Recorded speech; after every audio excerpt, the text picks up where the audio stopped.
Dear Nobody, lately I've been going back to things I already know, and I think that's okay.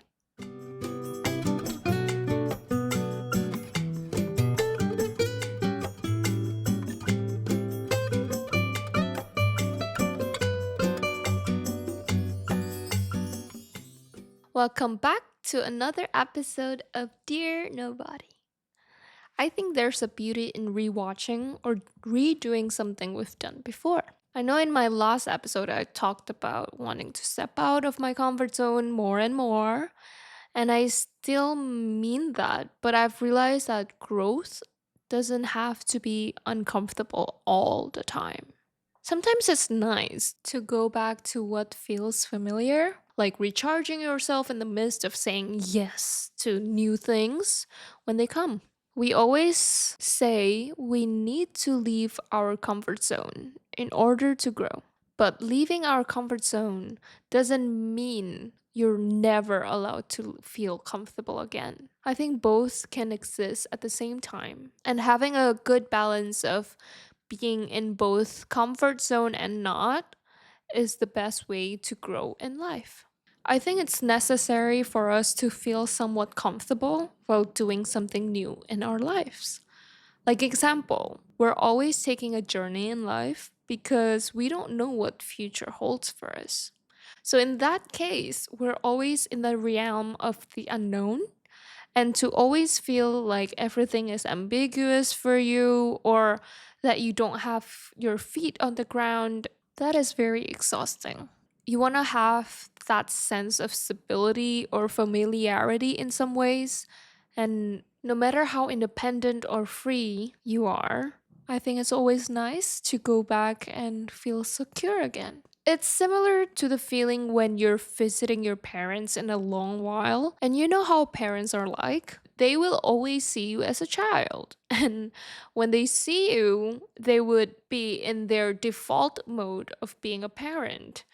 And then you would feel like a child again with them. It's honestly like a breeze when you're not in the high alert all the time. And I'm very aware that not everyone has the same feelings with their parents, but that's how I view mine. Lately, I've been wanting or having the urge to rewatch or re listen to some movies or songs from the past. All of a sudden, I just wanted to rewatch, like, example, Cruella, the movie, out of the blue. And so I did. Love that movie. Such a classic. And Emma Stone, she's brilliant. I forgot how good of a movie that is. At first, I didn't really think much about why I wanted to rewatch it again. But then, after a while of getting this urge to watch or rewatch a lot of movies, it finally hits me. There's something that my body wants from me, and I didn't really think about it yet. Last year in 2025, I had a New Year resolution to go out of my ways and experience all the new stuff I've never done in life. Whether it's trying out new restaurants or cafes, listening to new artists or genres, watching movies I've never watched, or doing a new activity that I've never done before. It's always something new, new, new. I would not let myself to rewatch something because that wasn't in my line of goals for last year. I want to broaden my horizons and just taste new air. And that was a season of expansion for me. If you don't know, I'm the kind of person who can listen to one song on repeat for the whole day or even a week and not getting bored. Like, I would always go to that one restaurant that I really, really like and not taste or go to new restaurants if I'm not doing this.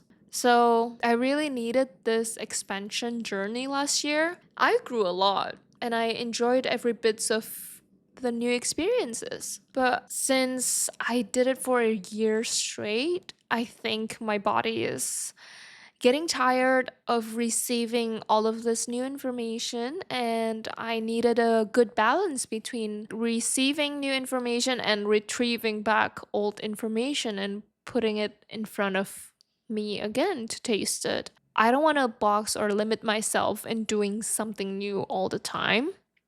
It can be really exhausting. So I think it's okay to rewatch or redo or re listen things that I once enjoyed. So after reflecting on why my body wants to rewatch certain movies, it's telling me that I need to taste something familiar again. If anything, I think it shows curiosity in a different way. Rewatching something doesn't mean there's nothing new left in it. Sometimes it also means that you're ready to receive it differently.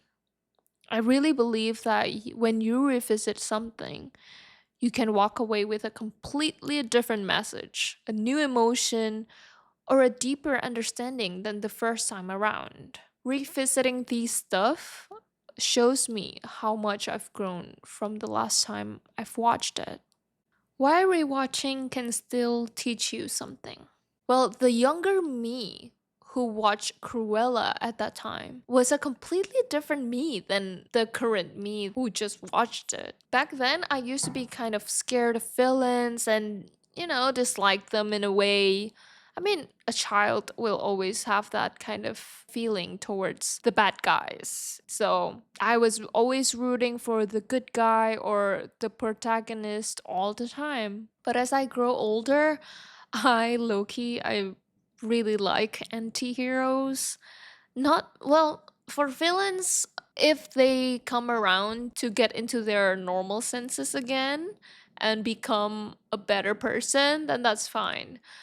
But sometimes, like, a villain is actually a really bad guy and they never really solve their own problems or traumas, but their feelings are valid. And I totally get it sometimes because there's always going to be a background story why they turn into a villain. Probably they had such a horrible experiences or like being bullied most of the time. There's always going to be a reason why they act the way they do. There's a lot of examples for this. Like a good example would be the Grinch. He is portrayed to be someone who hates Christmas to their guts, but that's because what others did to him during Christmas that made him really hate the day.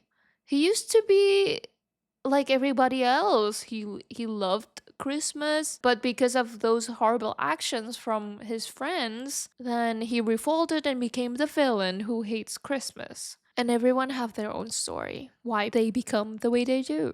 Isn't it funny how sometimes the songs we used to have so much feelings for or were so relatable to us might not be that intense anymore at this current moment? And sometimes it can even be stronger than before.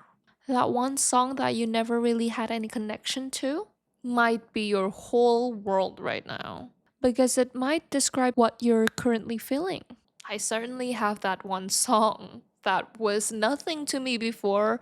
I didn't get it, but then now when I listened to it, I was like, oh my god, I love this and I understand now.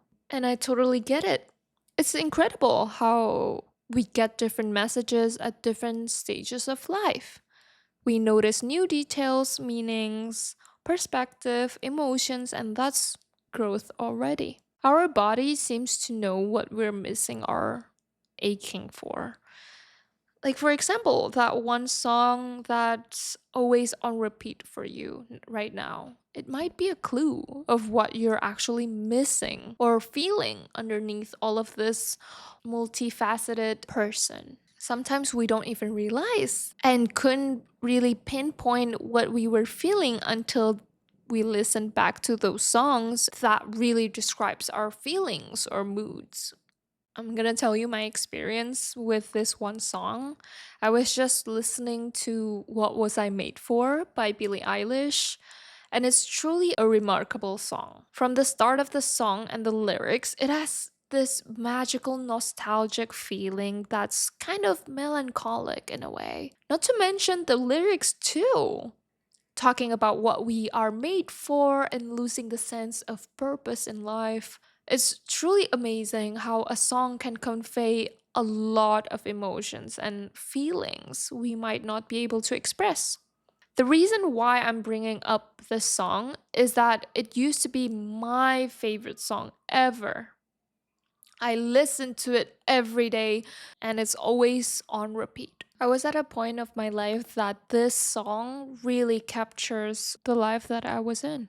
And when I listened to it again before making this episode, it made me reflect on that specific time frame of my life.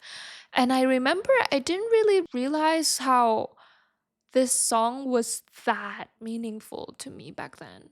Like, it's something I really liked to listen to, but it never really hit me that I might feel that certain way, or something in me wants to scream out and let me know that I'm missing this feeling in my life. And then it truly clicked to me like, whoa. Like, the reason why I'm so attached to it is because it describes my life, the way I'm living, or the way I was living. Sometimes what we were or are attached to, that can be a clue of something that we were or still are missing in life. It's like, have you experienced that one time where you haven't eaten a lot of veggies, and then the next week or the following day, your body tells you that you need to eat those greens more because you're lacking so much of it? So sometimes I see it like that when it comes to entertainment too. We want to listen and watch what we are currently feeling, because what greater way to express one's feelings? And I'm very grateful that I live in this time where we have great music, movies, and literature. Truly, it has made our lives easier to describe and to explain. It's funny, actually. Sometimes it only takes a chord progression to transport you into a completely different universe. And that's one of the beauties of music. Okay, I just realized that we just only talked about like examples and rewatching certain things, reliving old memories and stuff. And the point of this episode is just sometimes it's okay to broaden your horizons and always search for something new. But in the midst of everything, it's also okay to fall back into what's familiar to you. We all need that good balance of new and old. Sometimes what we're currently captivated or immersed in, whether that's a song, movie, or book, or anything like arts, usually those are telling us what we're missing in life. That could be a feeling that you don't even want to face or deal with, or something greater that you need to reflect on. Those urges are telling you to scratch that itch in your brain, and sometimes it's good for you just if you have a feeling of like, oh, I want to rewatch that movie that I really liked, or I want to refresh what the storyline is. Your fairy tales like Titanic, god, I also want to rewatch that again. Those kind of urges, listen to it. You don't know what's going to reveal to you in the end. Oh, and I also want to highlight that this episode, I'm not talking about going back to what's familiar if you have any addiction, because I'm definitely not talking or even encouraging you to do bad stuff. I'm not gonna say more about it. If you are dealing with addiction, please seek help, professional help. Yeah, just wanted to put it out there.